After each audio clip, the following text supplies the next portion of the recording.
There is a selection of snacks with hot and cold drinks available, and you will pass the toilets on your left and right on your way down to the Bell Bar.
These bridges link the north of Scotland to the south of Scotland and England.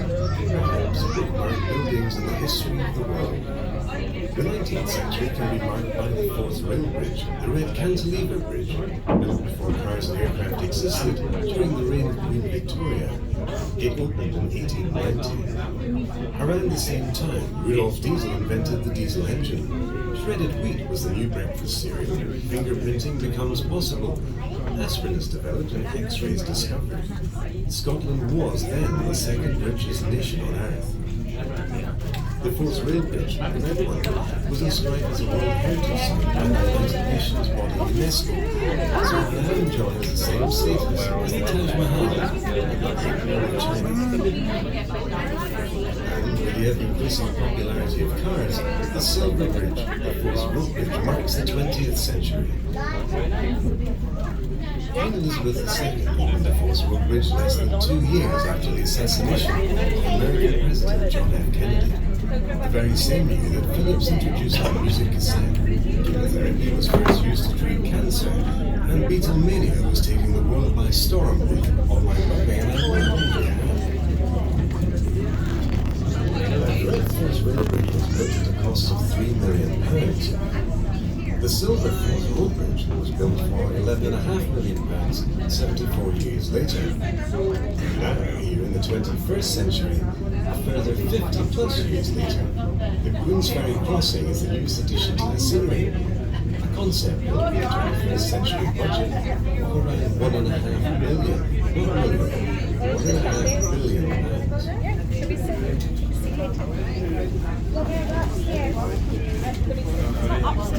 Good morning everyone, welcome on board the Forth Bellfield cruise down to Inchgarvie Island. If you're taking time ashore today on the island, you need to purchase a landing pass down in the lower saloon in the Bell Bar. Also, if you'd like a guided tour of the island today, that's possible. Marion's on board to give you a tour of the island. So when you're down in the bar, just mention you'd like to do the tour as well, and you can purchase a ticket for the guided tour. On our way down to Inchgarvie Island, keep an eye out for all kinds of wildlife, including porpoises and seals, puffins, guillemots and razorbills. Just along to our right is Hound Point Fuel Terminal. That's where the majority of Scotland's oil is exported. Look out for the Hopetoun, which is the largest of the tugs there. The Hopetoun is a rather famous tug and has a bollard pull of 125 tonnes. On our return, of course, we'll have superb views of the bridges and across to Rosyth and further upstream to Grangemouth and Blackness Castle.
Since 1890, when the Red Force Rail Bridge opened, it was always the tradition to toss a small coin out of the train window as you pass over this island.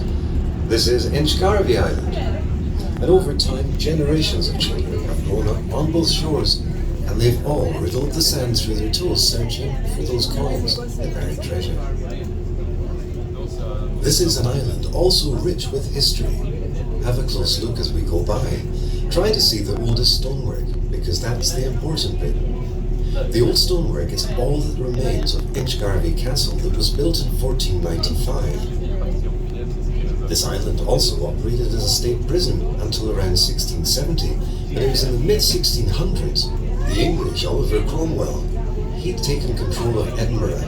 He was advancing his troops throughout Scotland. He was aiming for Stirling Castle. He already had Tantallon Castle at Dunbar, Blackness Castle upstream, and Inchgarvie Castle here he took on the 17th day of July, 1651.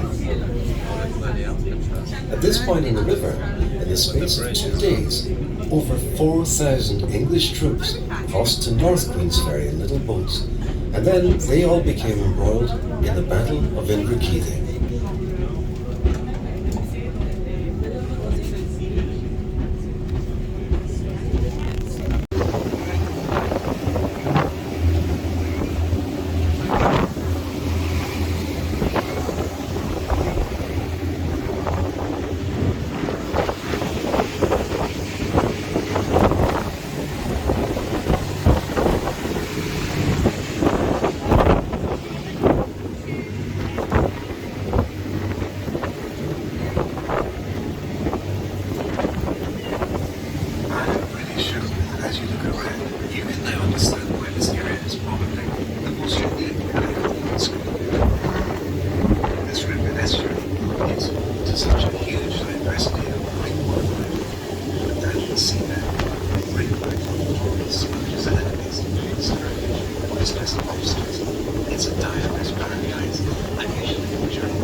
They take on loads of at least 500,000 tons of oil every time. Scotland's oil is then exported from here to customers all over the world.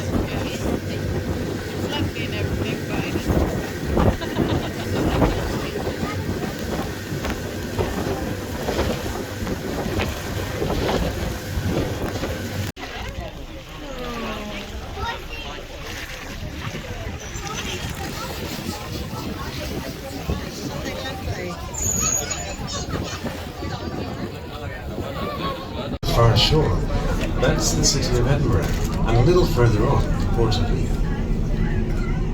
You may be able to see the skyline of Edinburgh, the highest steeple at the top of the Royal Mile, and the crowned spire of St Giles.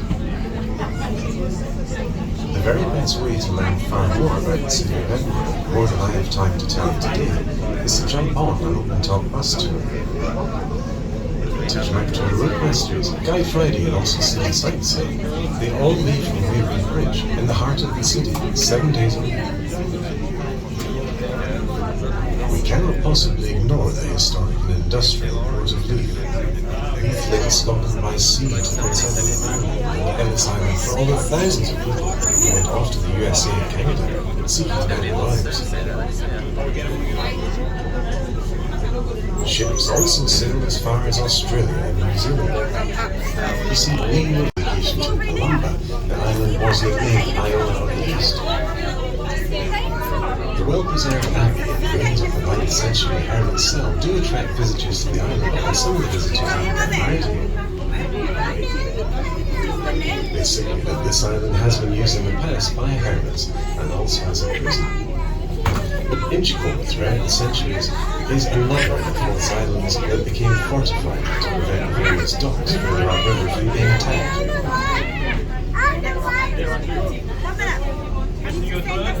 Can you see the red and white lighthouse out in the water, the Oxcar's Light? This beacon was another of the hundreds built by Scotland's famous lighthouse family, the Stevensons. You probably all know the famous grandson of the Stevenson family. The author of Treasure Island, Robert Louis Stevenson. And now, over 200 years later, the Northern Lighthouse Board, they spend all and sometimes more of their income every year, millions of pounds, providing safe navigation and guidance to all mariners. The General Lighthouse Fund raises around £80 million every year, very simply, by charging a levy of 39 pence per tonne for every vessel that enters UK waters.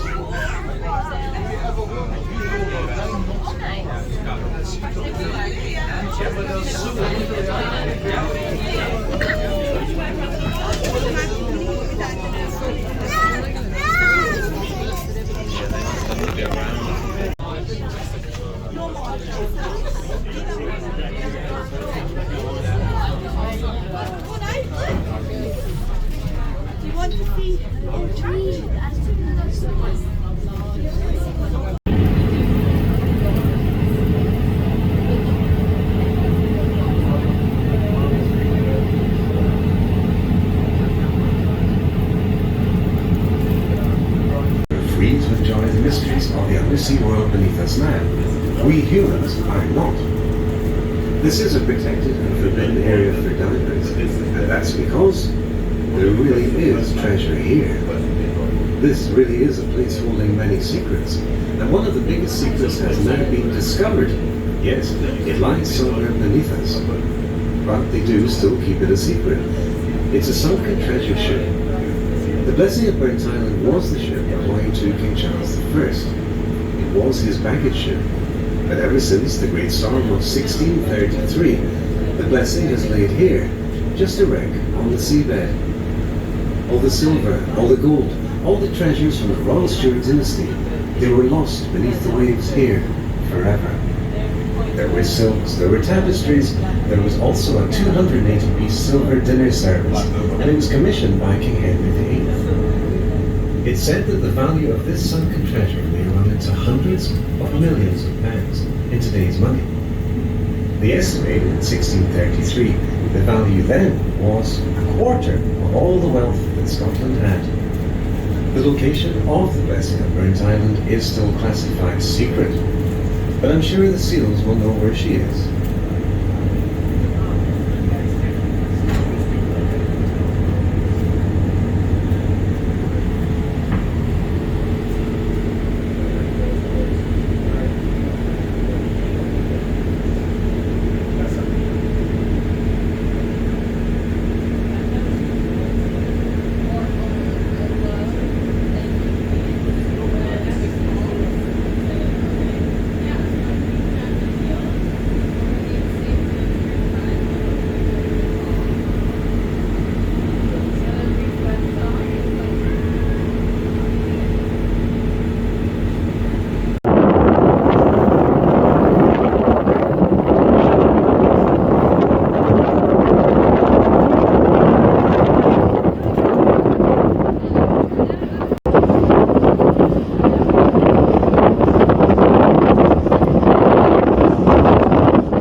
Feet. A mermaid, she would be a pinniped. To be a seal in these cold waters, you do have to be fat, very fat. In fact, there is no such thing as being too fat in the seal world. They are warm-blooded, so they carry many kilos of blubber to keep themselves warm. They do have many unique features, such as their conical shape, minimizing their heat loss, you see. But also making them great swimmers. They are very clever as well. Their brain is split into two sections, and this helps them sleep. If they're on an island, both sides of the brain shut down into sleep mode. But if they're sleeping at sea, belly up, they keep half of the brain awake all the time, just in case of predators. If they dive, they can close their ears, they can deflate their lungs, and by slowing their heart rate, they can be underwater for up to 2 hours. They've always said that human beings derive from apes. Well, seals derive from bears. Scientists say that the closest living relatives to seals are otters, weasels, raccoons, and panda bears. The bulls are the daddy seals, the cows, they're the mummy seals, and the pups are the baby seals. Now usually the mums, they only give birth once a year to one pup, and normally it's a 300-day long pregnancy. The most popular game on both sides of the Atlantic was devising a way to scupper the submarines known as U-boats. We couldn't see those either. Every newspaper, every magazine, every public man and every gentleman at his club, they all had a favourite scheme for defeating the U-boat campaign. Nearly 13,000 British lives were eventually lost because of the U-boats. And in April of 1917, one ship out of 4 that left the UK never came home. The sinking of the liner Titanic, that was also fresh in people's minds when the Lusitania, another ocean liner, she was torpedoed by another U-boat. Something had to be done, and fast. Submarine hunting became a wartime public debate.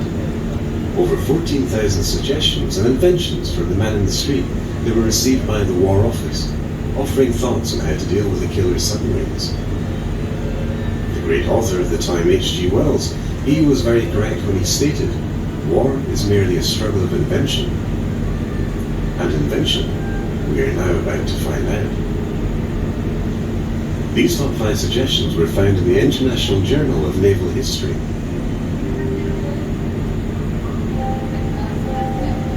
Put 2 divers in a patrol boat, one man with a black bag, the other with a sharp hammer.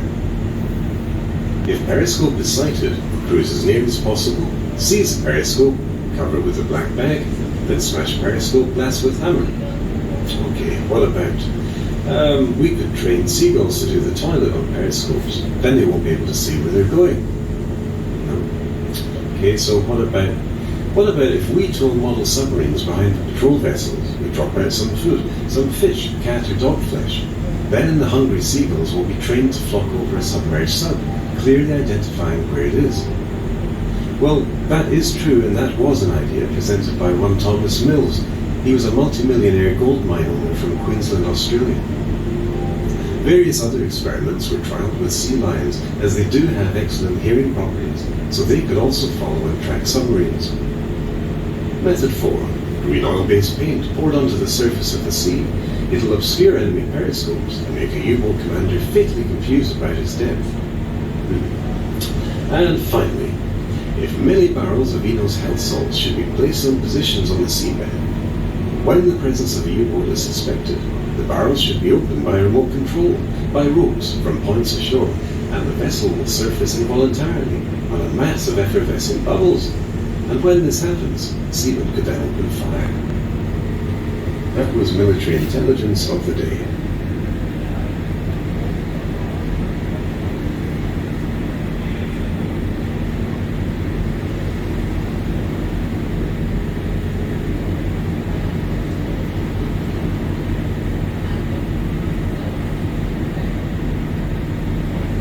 Do you think that this ship must be full of posh people?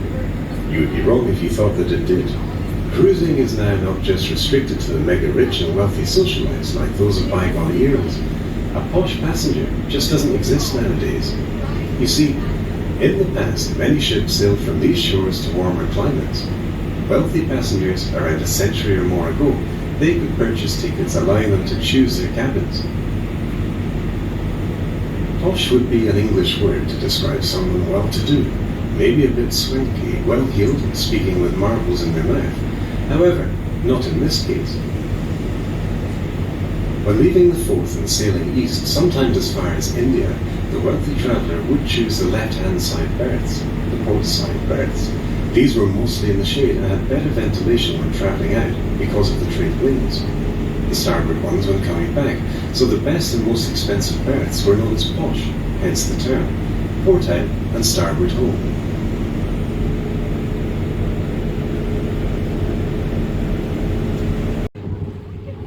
Once building this bridge in 1879, all of a sudden work was ordered to stop. Why? Well, because Portugal previously during the bridge over the River Tame.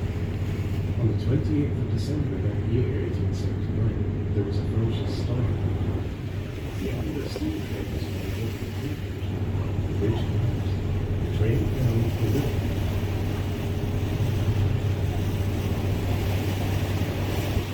All 75 passengers. The works were in disaster. Much smaller, high tensile steel cables, and they're all wound together. Now that's a technology that was first pioneered in the USA on the Brooklyn Bridge. It's old technology. It dates back to the 1870s. And that's also the method they use on the Golden Gate Bridge in San Francisco. It's fair to say that the Forth Road Bridge does have its problems now, so public transport only is on light duties. You see, the engineers of the 1950s, they simply had no comprehension of how many cars would be on the roads today, or how heavy the lorries of today would be as well.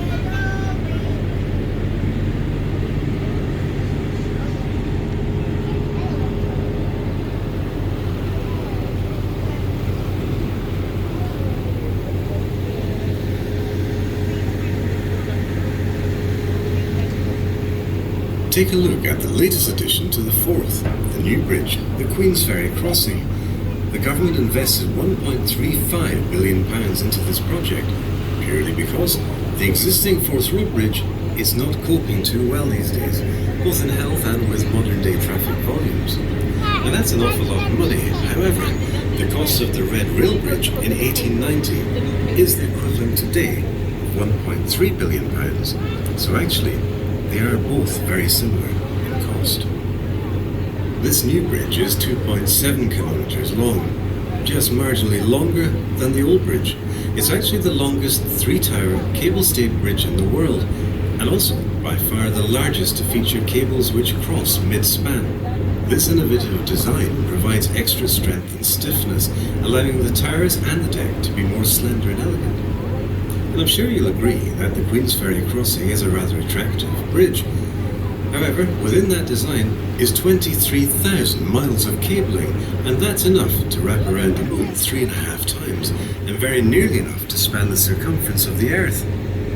Just the steel used for the bridge deck weighs a total of 35,000 tons.